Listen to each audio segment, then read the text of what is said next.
Muito bem, meus irmãos, nesse momento eu quero compartilhar com você uma dose de fé da palavra de Deus que se encontra no livro de 1 Reis, capítulo 11, a partir do versículo 1. Vamos ler alguns versículos que diz o seguinte: O rei Salomão amou muitas mulheres estrangeiras, além da filha de Faraó. Ele se casou com mulheres de Moabe, de Amon, de Edom, de Sidom e dos Hititas. O Senhor havia instruído os israelitas claramente: não se casem com mulheres dessas nações, pois desviarão seu coração para os deuses delas. E, no entanto, Salomão amou essas mulheres.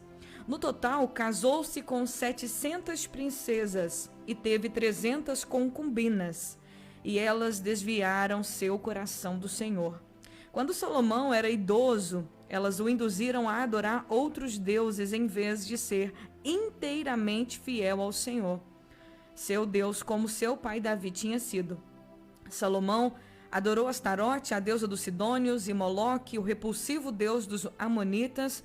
Com isso, Salomão fez o que era mal aos olhos do Senhor, recusou-se a seguir inteiramente o Senhor, como seu pai Davi tinha feito.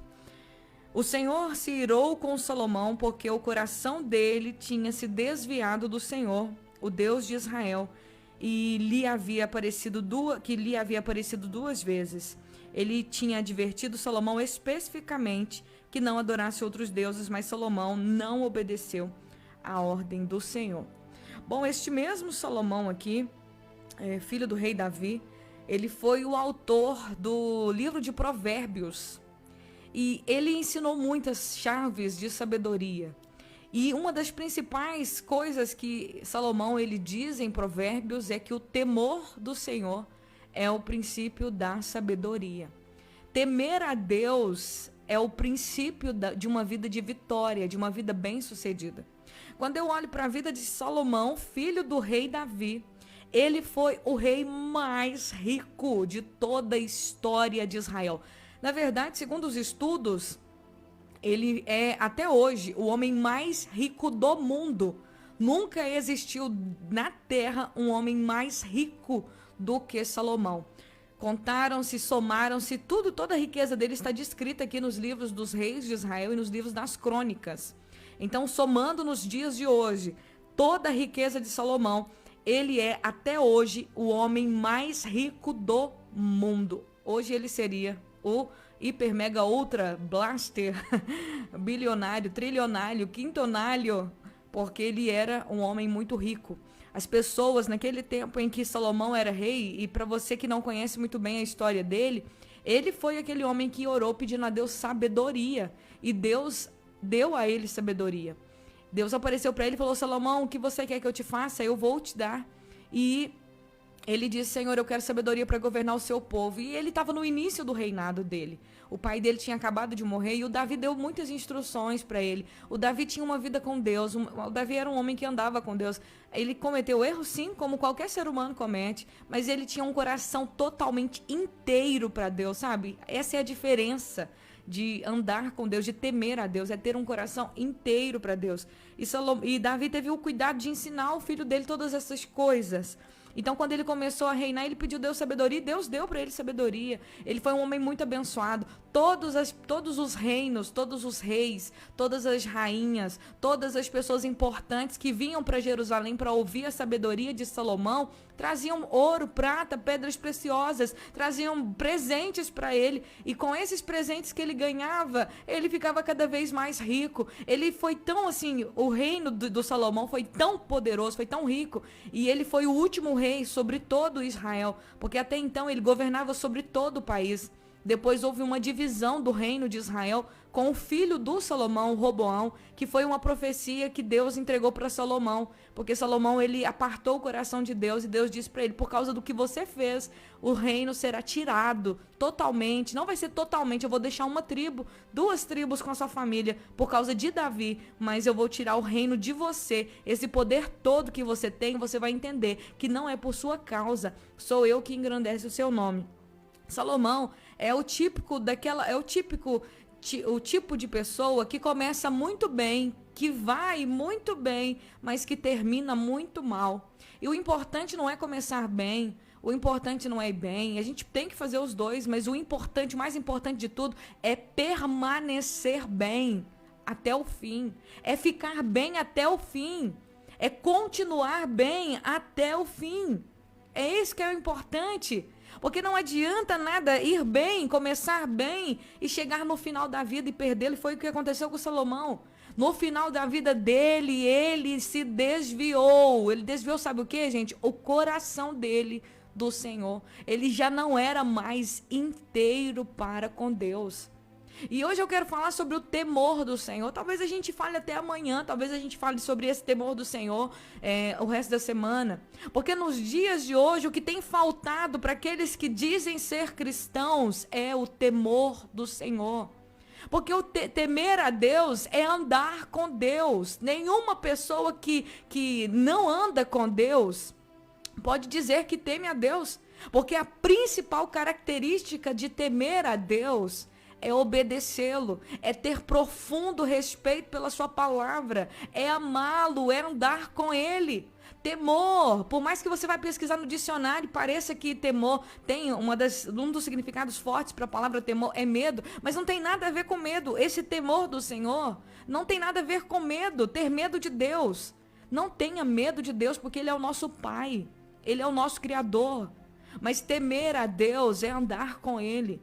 Nós temos um exemplo bíblico que é o Jó, homem fiel, temente a Deus, que se desviava do mal. Então toda pessoa temente a Deus, ela tem em si uma característica marcante, que é andar com Deus.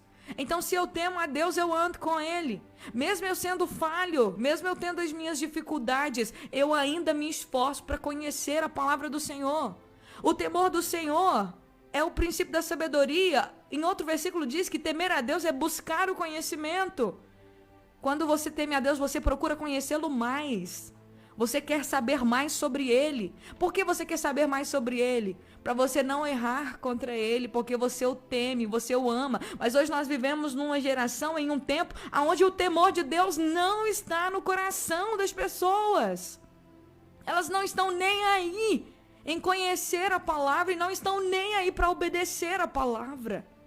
Elas não se preocupam em manter as suas vestes limpas, puras. Elas não preocupam-se em alvejar a sua vida na presença de Deus, fazer da vida dela e da vida e das suas ações, dos seus pensamentos puros e agradáveis diante de Deus. Estão mais preocupadas se o homem vai saber os meus pecados, os meus defeitos, do que o Senhor que está vendo todas as coisas. Não adianta começar bem, não adianta ir bem, a gente tem que permanecer bem e crescer todos os dias na presença de Deus. Salomão foi o homem mais rico, foi o homem mais poderoso, foi o homem que teve de tudo, mas ele começou, sabe quando ele começou a cair?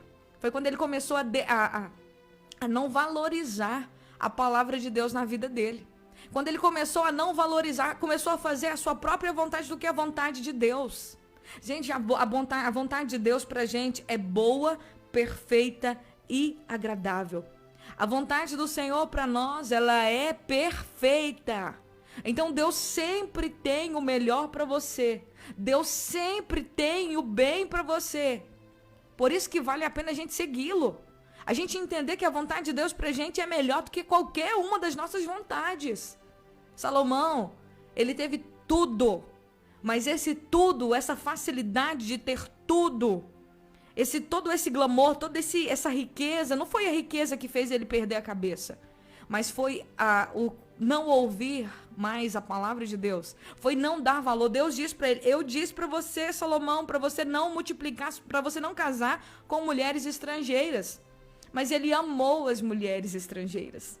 Ele amou aquelas mulheres. Ele disse: nossa, mas essas mulheres são tão lindas, essas mulheres são tão maravilhosas. É claro que ele também usou de estratégia militar, porque ele casou com 700 princesas. Significa que ele fez laço de paz com 700 países, com 700 reis. Não teve guerra no governo dele, teve paz, prosperidade. Diz que a rainha de Sabá foi visitar o palácio de Salomão e ela ficou maravilhada, porque os servos de Salomão, eles eram finíssimos, eles eram cultos, eles se portavam melhores do que nobres. Os servos de Salomão, eles eram pessoas espetaculares. O governo dele, o palácio dele era um paraíso. A rainha de Sabá ficou maravilhada. Mas o que adiantou tudo isso? Todo esse glamour? O que adiantou tudo isso? Se ele deixou o coração dele se desviar do Senhor. Ele perdeu o temor de Deus. E quando você perde o temor de Deus, você não se importa mais com nada. Você não se importa mais com o que você pensa, se o que você está pensando agrada a Deus. Você não se importa mais com o que você fala, se o que você está falando vai agradar a Deus ou não. Você não se importa mais com o que você está vendo na TV ou na tela do seu telefone. Você não se importa mais. Você começa a desprezar a importância, o valor da palavra de Deus na sua vida. Quem teme a Deus, anda com Deus. Quem teme a Deus, obedece a palavra de Deus. Mas quem não teme, quem não tem o temor do Senhor, não se importa com nada que diz respeito a Deus. Eu já ouvi pessoas me dizerem, várias vezes, milhares de pessoas diferentes dizerem para mim: fulano de tal tá desviado, mas teme a Deus. Não teme não, gente. Não teme. O desviado não teme. Porque se ele temesse, ele estava na igreja. Se ele temesse, ele estava lá jejuando, buscando a Deus, quebrantando a sua carne, buscando conhecer a palavra de Deus. Ele estava lá no templo se esforçando, porque quem teme a Deus se esforça para crescer na palavra de Deus. E tem muita gente que está dentro da igreja hoje que não teme a Deus, não tem nem um pingo de temor. É apenas um religioso, porque não conhece a palavra de Deus, não busca colocar seu coração rendido aos pés do Senhor. Quem teme a Deus se importa com o que Deus vê quando nós estamos pensando, se importa que Deus está vendo nossos pensamentos. Quem teme a Deus se importa que Deus está vendo o que eu estou sentindo, se importa com que aquilo que aquele que teme a Deus se importa com o que Deus vê quando Ele olha para dentro de mim, sabe? Andar em temor é isso. Você não mente, mas não é por causa das outras pessoas, é porque você sabe que Deus está vendo você, que Deus está com você.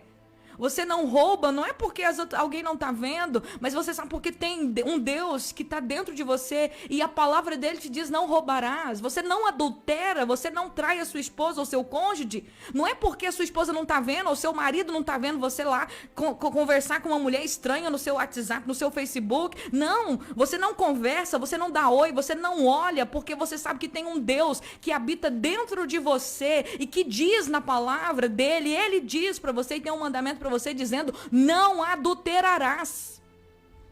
Se você teme a Deus, você obedece os mandamentos dele. Jesus disse: vocês me amam se vocês obedecem meus mandamentos. Porque se você não obedece os meus mandamentos, você não me ama. Seu amor é falso, é um amor hipócrita. Mas se eu amo a Deus, se eu temo a Deus, eu ando com ele. Jó temia a Deus. Noé, que nós falamos semana passada, diz a palavra que ele temia a Deus, ele era temente a Deus. Então nós precisamos entender.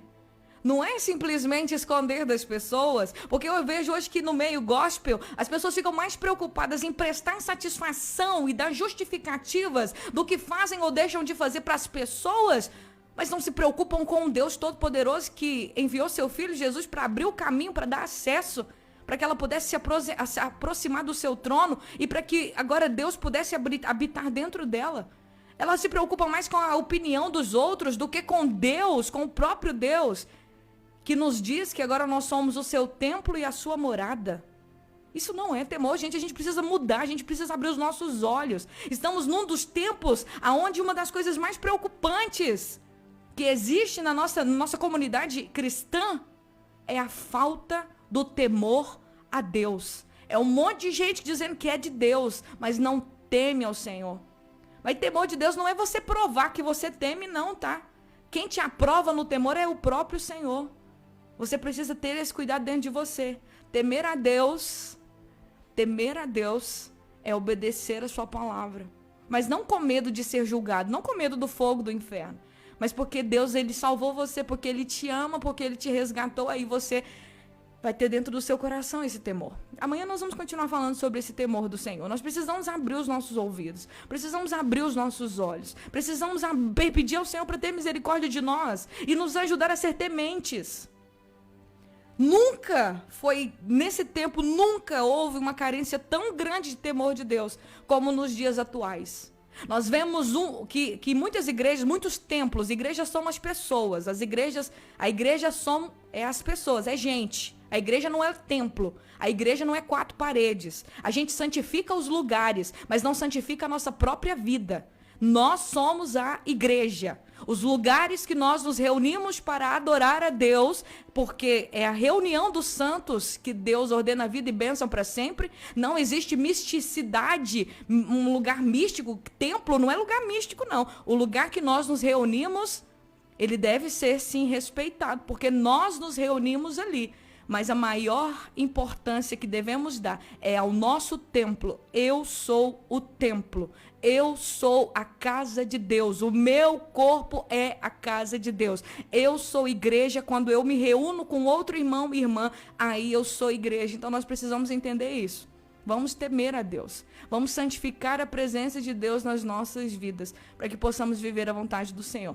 Amanhã nós vamos ainda continuar falando sobre temor do Senhor, sobre ser temente a Deus. Vamos buscar isso do Senhor. Em nome de Jesus, nesse momento vamos orar. Senhor, obrigado pela tua palavra. Obrigado, Senhor, e eu oro pedindo para que o Senhor nos ajude, nos ensine no caminho do temor do Senhor. Nos ajude a temê-lo. Abra os nossos olhos. Pai querido, eu sei que o Senhor vê todas as coisas.